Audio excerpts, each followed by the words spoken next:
Somebody in the back told me, you can't do things at the same damn time.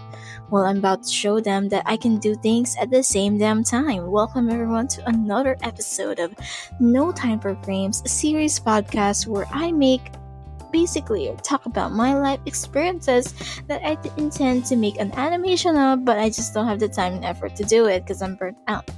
Now, Savvy, were they supposed to make episode 2 yesterday?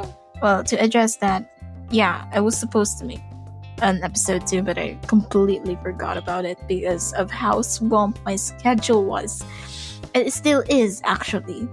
I have a lot of things to submit, and everything is just on to. I need to get it finished. But at the same time, I do not want to give up or walk away from the life goal I have, that to make a consistent videos of my podcast. So here it is. So episode 2. Oh yeah, another thing to remind you guys of. As of right now, I am writing my notes for biology class, and I'm recording this video at the same time. That's why I said that code, okay. So episode 2. Enough BS. Let's get into the episode. Episode 2, my art journey. Now, if you ask me, why did I even like art in the first place? I could sing, I could dance, I could do anything, but why art? At a young age, I was very influenced by media, specifically cartoons. I would always wake up 4 a.m. in the morning. I will just turn on the remote, get tiptoeing on outside of the living room while my parents were sleeping. I would watch shows like Courage the Cowardly Dog, Chowder, all of those things before going to school. Of course, I would just sit there and was just mesmerized by what I'm looking at. They look so cool, and I was like, how can I do that? Are those things even real? Is Chowder real? Like panini and all of those things, like, wow. I was so mesmerized that much that I turned on to grabbing a piece of paper, manila paper, and just a worn out pencil, and I would doodle the things that I see in TV. And the thing is, I could do it so well. I could imitate the same art style as it is on TV, and so on and so forth. I would watch more cartoons every morning, every night, and that's when my growing love for art grew. And now, as the years has gone by, I really dedicated myself to art. Like, I would join art contests. I would represent for my school. All those things. I just love the idea of making something by my own imagination. And as a child, I was really, really full of that creative artistry in me, that I continued on with that kind of path. So with that, my mom would see me, and she would give me boxes of crayons, and like, oh yeah, do you guys remember that thing that our kids would be so happy to receive back then, of that, like, it was a one for all kind of art box, I think. And it had everything. It had crayons, it had oil pastels, it had paint, everything that an artist could just salivate from.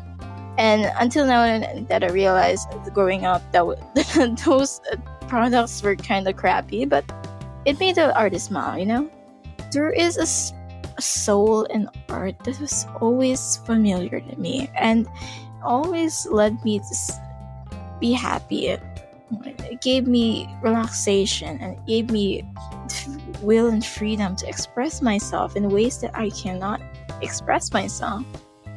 And in that, I learned to make other things, like I would make my own characters, their own stories, and all sorts of those things that I came to this self-reflection that I like art and I like everything about it. Fast forward to middle school, and my imagination is slowly burning out of me, and I couldn't explain why, but I guess I've gone through a series of negative state of minds that got me to feel so exhausted and just not having the energy to do anything. And in those times, I would go through a emotional breakdown, and my only coping mechanism was either to do this thingy or that thingy.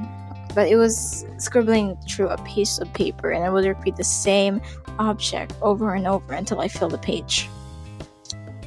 I would draw fishes, smiley faces, bunnies, and I'll repeat it until I fill up the whole page. That was my coping mechanism. It was a tough time for me, and I didn't have the energy to draw. And I see my friends, and they've gone through a very, they progressed throughout their arts, and I feel like I was so stagnant that I couldn't see any improvements with my artistic capabilities, that it really pushes me down into thinking that art wasn't right for me, or it wasn't a right choice for me to take.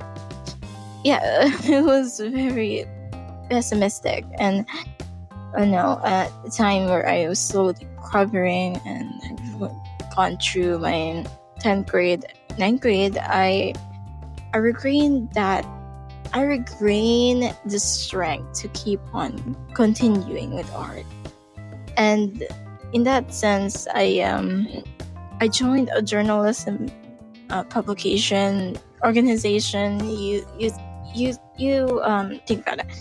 It was an organization, and they were looking for artists, and I was like, oh, this might be the key for me to regain that sense of happiness when it comes to drawing without really hating on it. Because if you ask any artists, they would ask or just ask them, who is your biggest hater? And they'll definitely say themselves. Okay, artists hate their art, and not like hate, but metaphorically, I don't know. I joined that organization, and it pushed me to keep on drawing.